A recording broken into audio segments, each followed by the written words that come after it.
Abra suas Bíblias no livro do profeta Ageu, capítulo 1.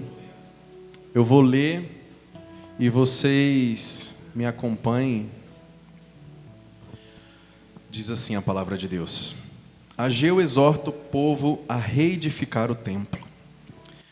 No segundo ano do rei Dário, no sexto mês, no primeiro dia do mês, veio a palavra do Senhor por intermédio do profeta Ageu a Zorobabel, filho de Salatiel, governador de Judá, e a Josué, filho de Josadaque, o sumo sacerdote, dizendo: Assim fala o Senhor dos exércitos. Este povo diz: Não veio ainda o tempo em que a casa do Senhor deve ser edificada.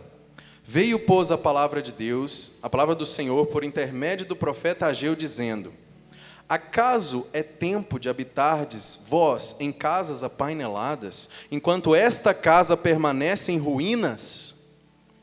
Ora, pois, assim diz o Senhor dos exércitos: Considerai o vosso passado. Tendes semeado muito e recolhido pouco? Comeis, mas não chega para fartar-vos. Bebeis, mas não dá para saciar-vos. Vestivos, mas ninguém se aquece. E o que recebe salário, recebe o para pô-lo num saquitel furado. Assim diz o Senhor dos exércitos: Considerai o vosso passado.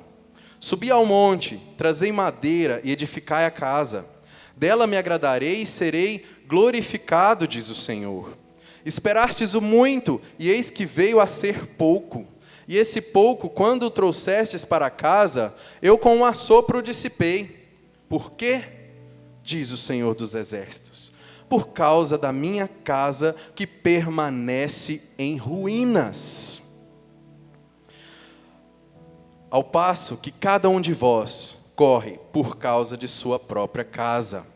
Por isso, o céu sobre vós retém o seu orvalho, e a terra os seus frutos. Fiz vir a seca sobre a terra e sobre os montes, sobre o cereal, sobre o vinho, sobre o azeite e sobre o que a terra produz, como também sobre os homens, sobre os animais e sobre todo o trabalho das mãos. Pai, esta é a tua palavra e foi lida. Fale conosco, Deus. Transforme o nosso coração, para que nós possamos servi-lo com excelência. Pai, cada dia mais, em nome de Jesus. Amém. Amém, irmãos. Essa é uma palavra que talvez muitos conheçam. E é uma palavra de reconstruir a casa de Deus. É uma palavra forte. É uma exortação de Deus para nós. Mas Deus falou com esse povo através do profeta Ageu.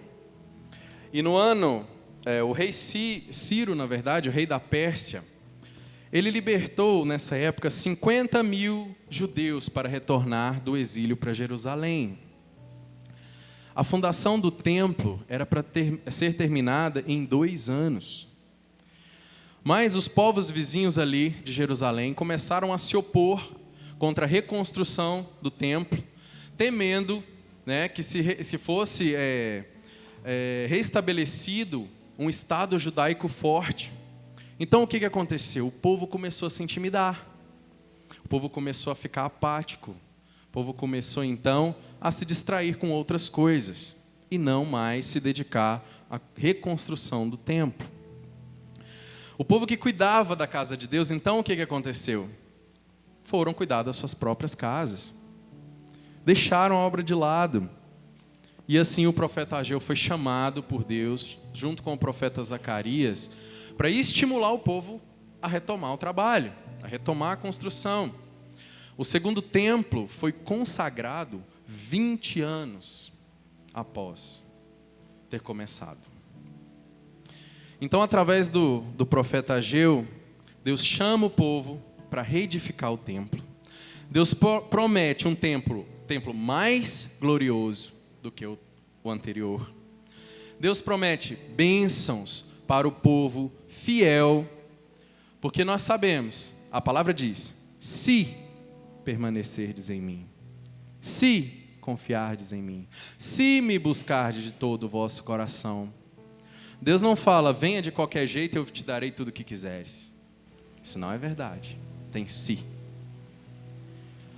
E Deus, por último, promete vitória sobre os inimigos daquele povo. Glória a Deus.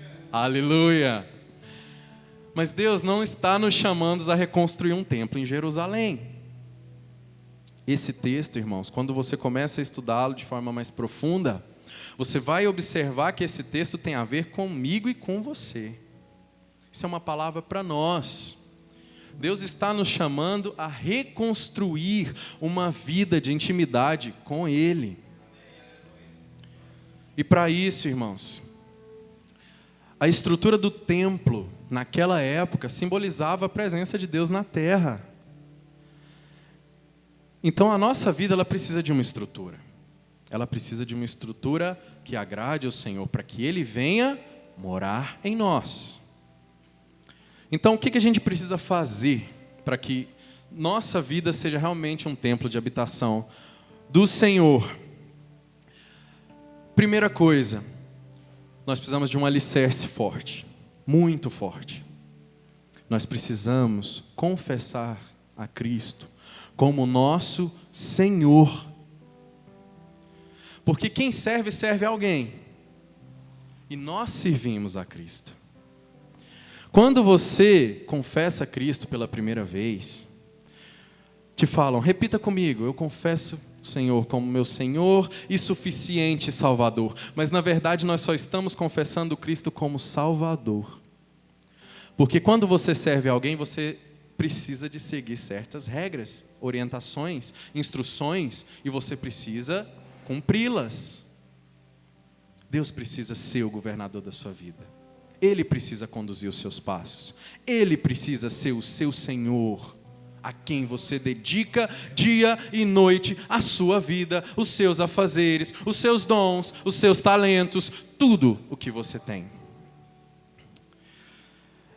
E sabe, irmãos, nós precisamos, então, nos arrepender e voltar aos caminhos do Senhor. Porque quando nós deixamos de edificar a casa onde o Senhor habita, tomamos outros caminhos, essa casa começa a se sujar. Ela começa a ficar em ruínas. E a palavra de Deus diz que Ele não habita em ruínas. Então, muitas vezes, nós começamos a nos sujar e a nos vestir de uma capa de crente. Nós temos essa capacidade. E para piorar, a gente acredita que essa capa de crente nos protege de alguma coisa. Mas sabe o que ela te protege? Na verdade, ela não protege, ela esconde o seu coração enganoso, as suas ruínas, a sua podridão. É isso que ela esconde.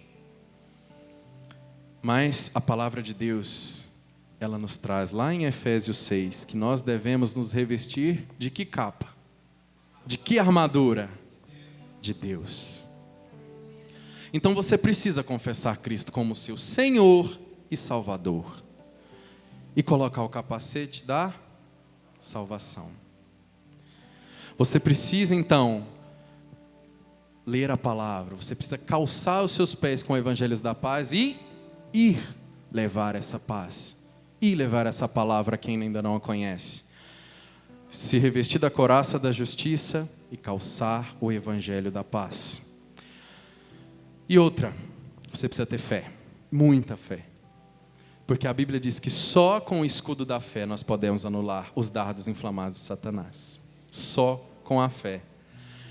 Se empunhar da espada do Espírito, que é a palavra de Deus. E o último item, não menos importante, uma arma poderosa na mão do crente. Oração. Como é que está a sua vida de oração?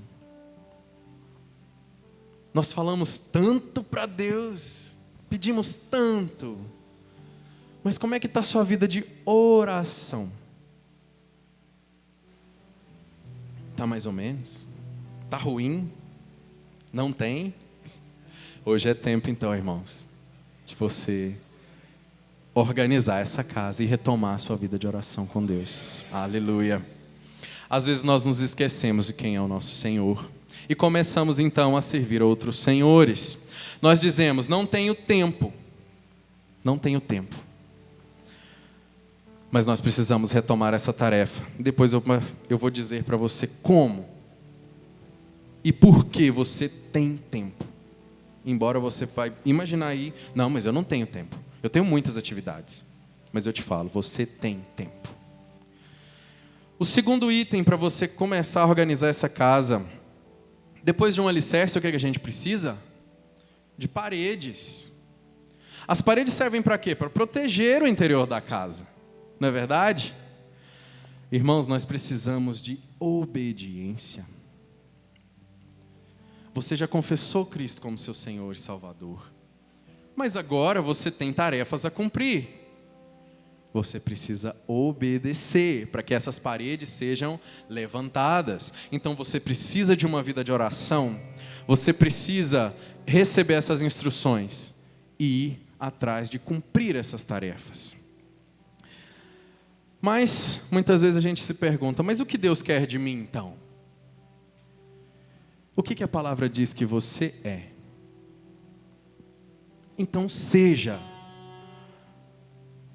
Quando Jesus pagou o preço de cruz, Ele disse que nós fomos adotados. E passamos a ser chamados como filhos. Mas olha o que mais que a Bíblia diz.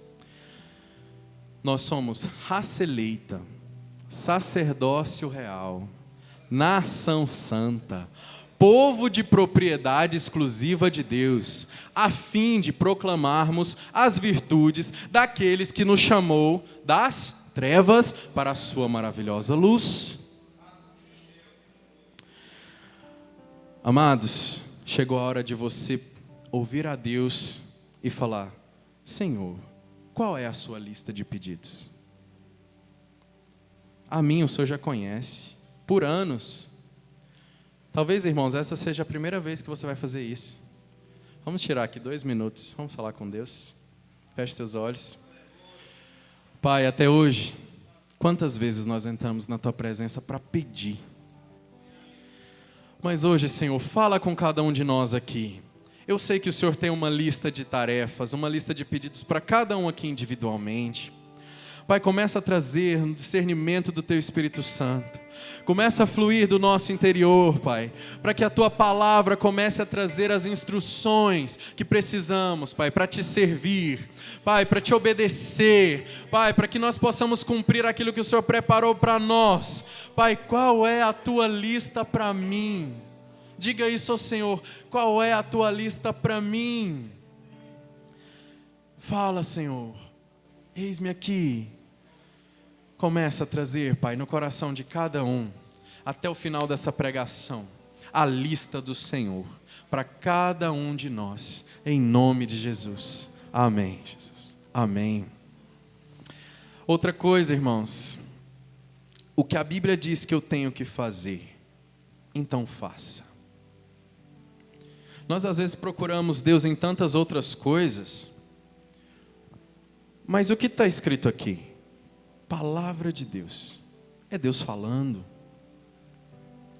A todo momento que você abrir essa palavra, é Deus falando com você. Mas muitas vezes nós desviamos o nosso olhar para outras coisas.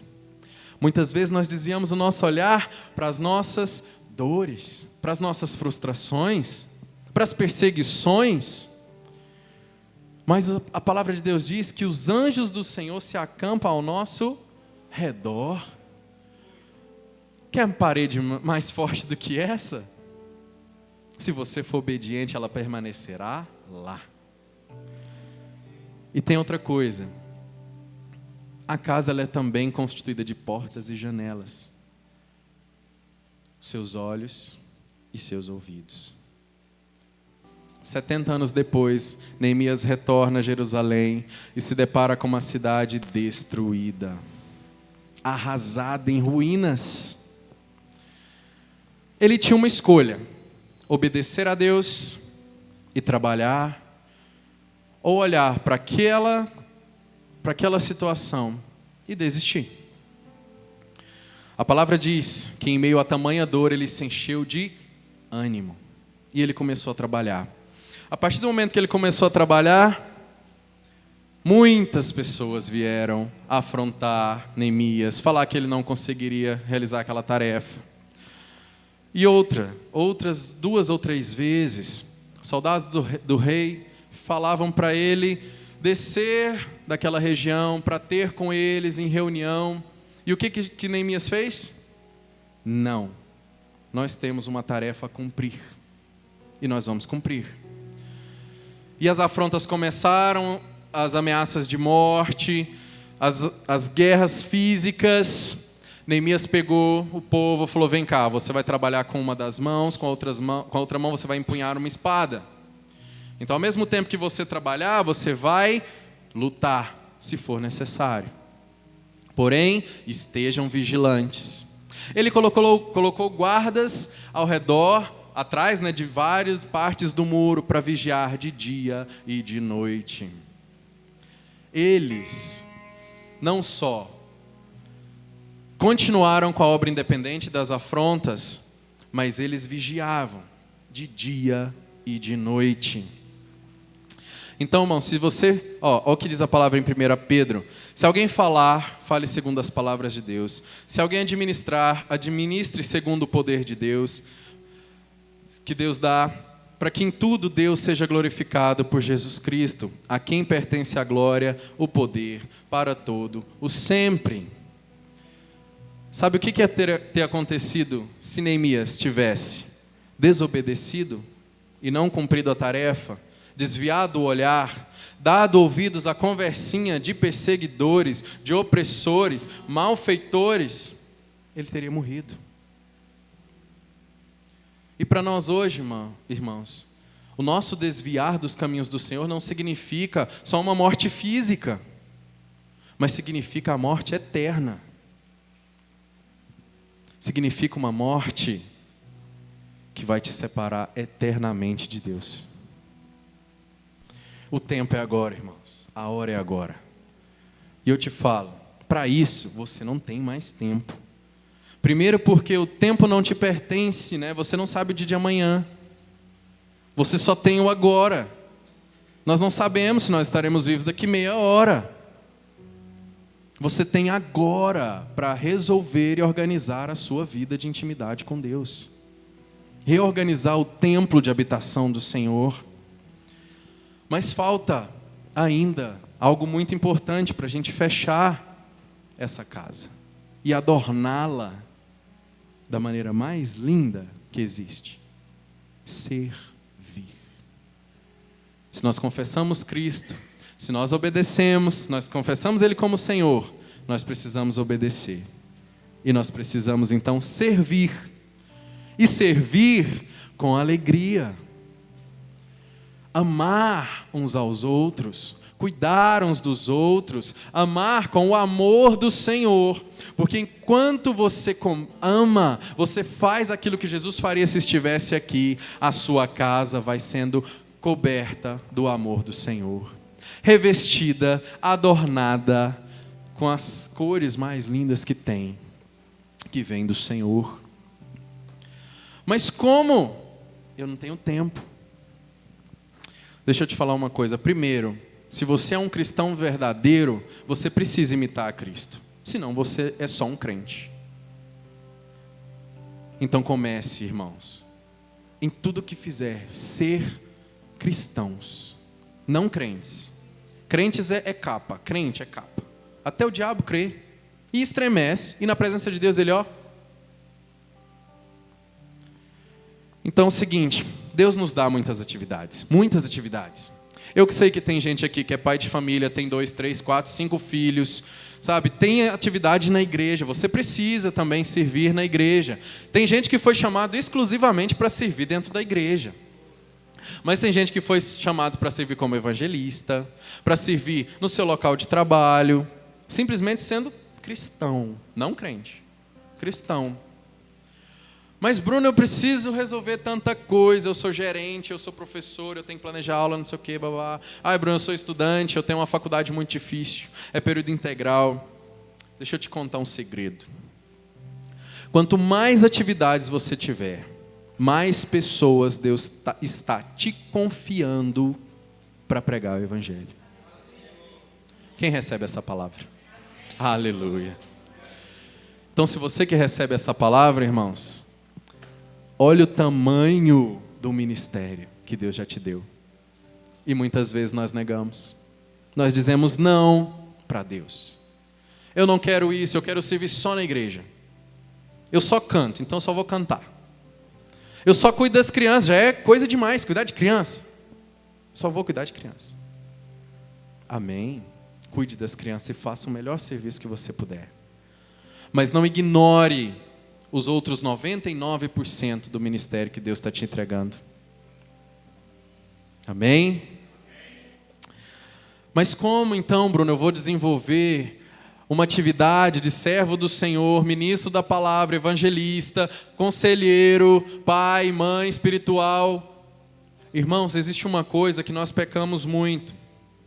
Às vezes nós queremos fazer por desencargo logo. Então eu conheço uma pessoa hoje, olha irmãos, você precisa confessar Cristo como Senhor Salvador. Jesus, você fala da Trindade, você fala do plano de salvação, você fala do arrependimento, tudo muito lindo e correto. Mas você só esqueceu de uma coisa.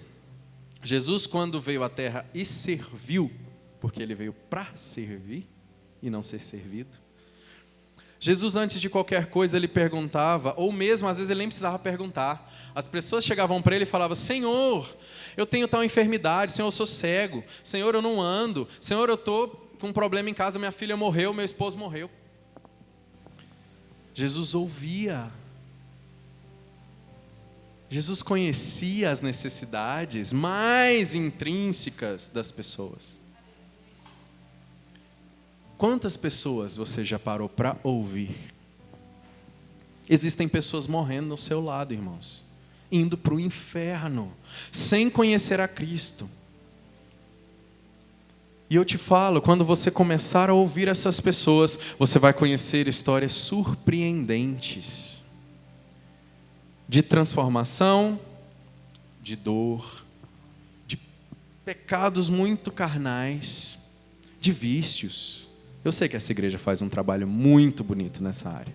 E glória a Deus pela vida de vocês, que tem ido, se importado e tem cuidado dessas pessoas. Glória a Deus. Porque a Bíblia diz: quer fazer algo por mim? Faça para o seu próximo. Para nós provarmos o nosso amor por Deus, irmãos, nós precisamos provar primeiro para as pessoas. Talvez eu fale isso para você, você fala: mas essa palavra não é para mim. Eu tenho amado. O que eu quero dizer, irmãos, é que Deus quer que você complete a tarefa inteira. Se Deus te confiou 100 pessoas, você tem falado para 2, 3, a sua tarefa está incompleta. É isso que eu estou falando. Caminhar com essas pessoas. Ela está passando fome. Olha, Deus sacia. Vinde a mim todos que estão com sede, todos que estão famintos, e eu vos aliviarei. Como? Sou eu, é você que vai levar comida para essas pessoas. Somos nós, meus irmãos. Ela não tem roupa, ela está doente. É você. Não vai cair do céu. Porque senão Deus já teria mandado os seus anjos, eles teriam feito todo o trabalho, muito felizes, sem murmurar, e Deus já teria voltado e a gente já teria ido embora. Mas Ele confiou a mim, a você. Então você precisa ouvir, você precisa suprir as necessidades dessas pessoas. Às vezes são necessidades físicas, às vezes são necessidades espirituais. Às vezes você vai gastar 2 horas para suprir uma necessidade dela e falar de todo o plano de salvação. Mas às vezes você vai gastar 1 semana, e às vezes você vai gastar 6 meses, e às vezes você vai gastar 4 anos, 10 anos. O Oswaldo está aqui, não deixa eu mentir. Nós oramos 11 anos pela conversão de um irmão. E ele não só se converteu, como abandonou tudo, né, do mundo e se casou com uma pessoa de Deus. E ele pôde testemunhar isso 11 anos depois. Uma pessoa muito difícil. Eu pensei: Senhor, isso é impossível. Jesus disse para mim, para você é, para mim não. Irmãos, 7 anos depois, eu fui surpreendido de ver esse irmão no meio de uma multidão. Era o show da Ludmila Feber, da pastora lá em Jataí. E eu confesso para vocês que eu tenho um pouco de pavor de multidão. E quando eu subi naquele altar com 10 mil pessoas na minha frente, o Marquinhos estava junto, eu pensei, Senhor, é aquela caixa ali que eu vou me esconder. E colocaram uma luz na minha cara assim, eu não enxergava nada. Dei glória a Deus. Falei, agora vai. E de repente eu olho para baixo. A única pessoa que eu conseguia ver o rosto foi o dele. A partir daquele dia ele começou a ir na igreja evangélica. Depois ele foi para a igreja católica. E o Senhor tá de brincadeira, né? Deus não. Deus queria me tratar também. Irmãos, enquanto você serve, Deus te trata também. Deus te cura, Deus te restaura, Deus te dá instruções, Deus converte o seu coração duro e te enche de amor, do amor dele. É desse amor que Deus espera que nós venhamos liberar para o povo que não conhece a Ele. Nós começamos um trabalho de oração com ele na casa desse irmão. E nós orávamos com ele, com a família. Nós demos Bíblia, sabe? Nós não tínhamos outra alternativa a não ser... Ele gostava muito de jogar bola. E nós falamos, então vamos jogar bola. E ele começou, aí a gente começou a acompanhar. Talvez a atividade da pessoa que você esteja acompanhando é costura. O hobby dela é pintura. O hobby dela é música. É cantar, é tocar. Olha quantas estratégias Deus te dá. Use-as.